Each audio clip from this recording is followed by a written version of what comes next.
Good evening, friends. Tonight, I've kind of been thinking about a little bit of this topic at hand, not just tonight, but the past, I'd say, like week or so, especially since I saw it, which is the movie Joker, which, is very big and popular right now. Everyone's sort of up in arms about it, talking about it, debating about it, and you see a lot of these takes on the subject of the film and its existence in itself, and how the film is essentially problematic, essentially because of how it supposedly glorifies, I guess you could just call it chaos, or the school shooter, terrorist, domestic terrorist sort of activity that's been very prevalent in, the past couple decades. And a lot of people are thinking that this movie's problematic because it glorifies that aspect. And I'm here to say that I completely disagree with that theory for many reasons. The main reason is the fact that it is not a movie that glorifies it at all.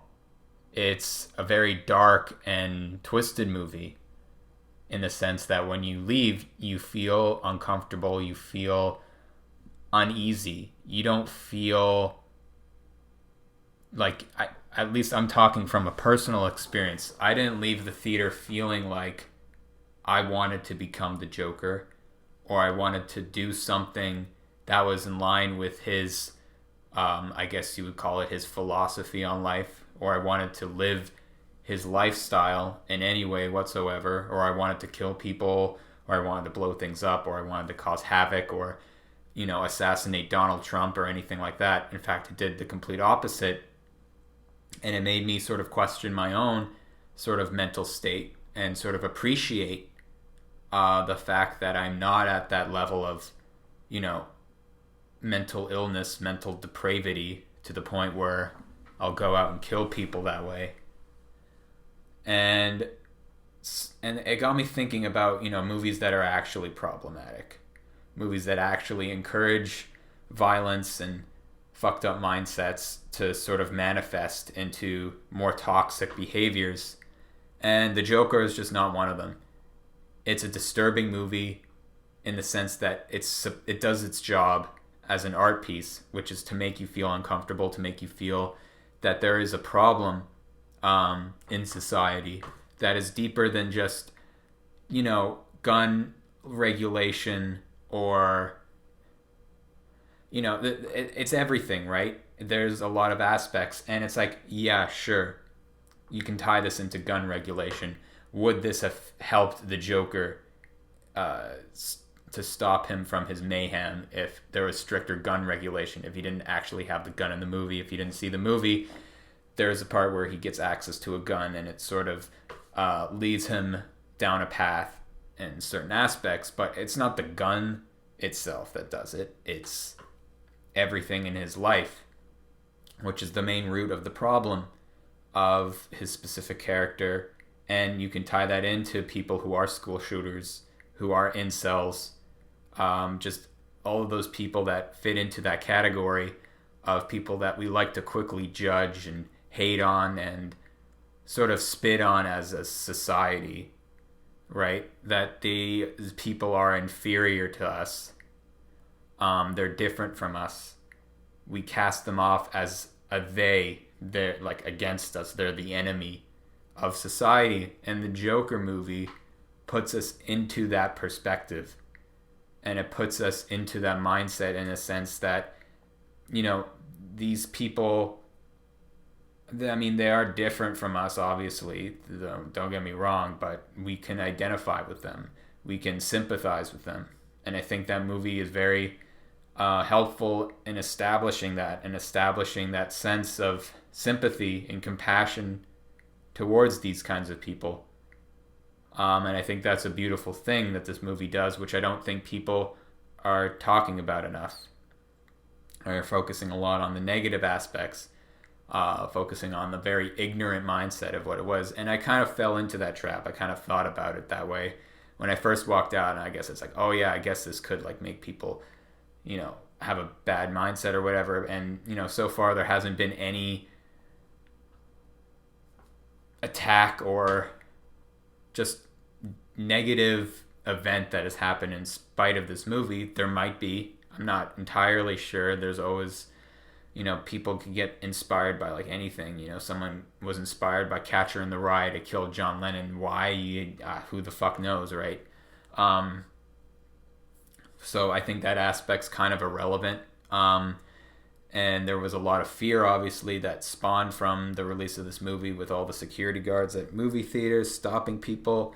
And, it gives me the question of did they actually find any terrorist suspects, like real terrorist suspects, like people who tried to actually smuggle in guns and try to shoot up a theater when this movie was screening. I feel like if they did, they would have reported on it, and I didn't see any news story about that. So I think that's indicative of the fact that this movie is not encouraging that behavior whatsoever. I think, if anything, The Dark Knight, that came out 2008, was more of a problematic film, in that it encouraged that kind of behavior, literally because there was a school shooting at the Dark Knight Rises premiere,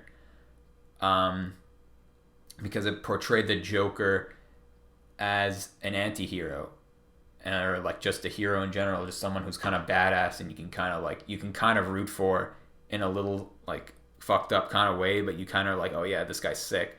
When you're watching the Joker, you're not really thinking like, oh yeah, this guy's badass. You're like, man, this guy's fucking depraved. This guy's miserable. This is a sad movie. So, that's where I want to leave it at that point, at that part, to talk about other problematic movies, to give you some examples. The biggest one for me is Scarface. And Scarface is a movie that is entertaining, and that's why it is so problematic, because it's not realistic at all. It's like pure machismo fantasy bullshit. And I like the movie.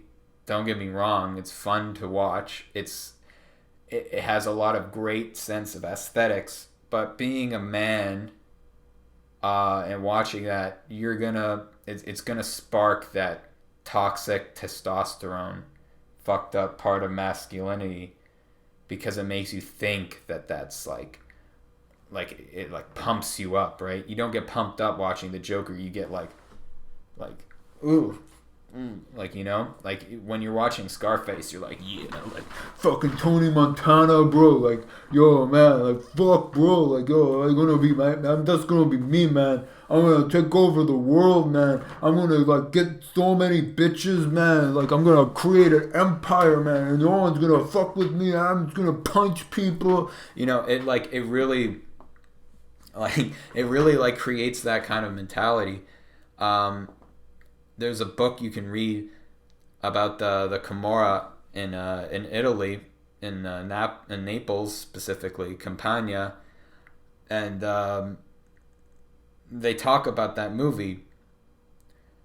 And in that movie, they talk about the fact, or not in the movie, in the book, there was also a movie which also references Scarface, but in the book it goes into more details about how these gangster movies like Scarface really influence people to do stupid shit. Just hitmen, like even just really dumb shit, like even in just like 90s like hip hop videos, or just like gangster movies where they cock the gun sideways to shoot people, which is like a very ineffective way to shoot people. And in the mafia, you get these young kids who are hitmen who are going out shooting people like this.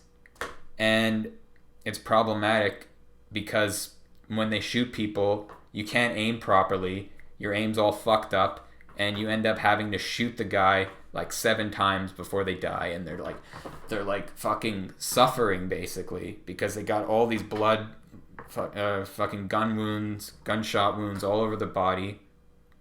Whereas a standard professional hitman who knows what he's doing, it's like, right in the head, quick and painless, you're done. And, I'm not advocating towards, like, putting hits on people, but I'm just saying, like, It's little things like that that create like it stretches the problematic aspects of just deviancy. And if we're talking about hitmen, it creates needless suffering. Um, in a sense, just because they cock their gun sideways because they want to look cool, because they saw it in a movie, and that's, yeah, that's it basically. Um, Going back to the Joker doesn't do that. It doesn't have that quality. It doesn't have that entertainment value that, you're with a bunch of your friends and you're like, oh man, let's put on Joker, man. Let's get fucked up and like watch Joker. It's like such a sick movie. It's like, it's not really one of those movies that you like put on for like a good time, You watch it because it's like, oh man, like I'm here to experience some darkness. And there's a lot of people that equate this with Taxi Driver, and Taxi Driver was the same kind of thing. It addressed a lot of problems in society at that time in the 1970s, especially New York City was completely run down. And what did that lead to ultimately? 1976, we think literally, within 4 years, by the time the 80s came around, New York City completely transformed into this, metropolis again, into like this very like swinging, like very like built up city. I mean, it took some time, obviously, and that movie wasn't obviously the main catalyst that drove that. There were a lot of other elements, but it goes to show you that these movies that are like Taxi Driver or like The Joker do not actually do anything negative. They're just addressing the negativity. They're addressing the toxicity. They're making us look directly at it and saying, this is what we need to clean up. This is what we need to look at right now. This is what needs to be done. If we don't know what we need to clean up, then we're just living in ignorance. We're just spraying Axe or Febreze over the mess and just letting it pile on. And movies like this really encapsulate very well to what we need to look at ourselves, what we need to look into ourselves. Is that grammatic? I don't fucking know. I'm kind of phased out right now. But that's all I have to say about that. And I hope you have a wonderful night.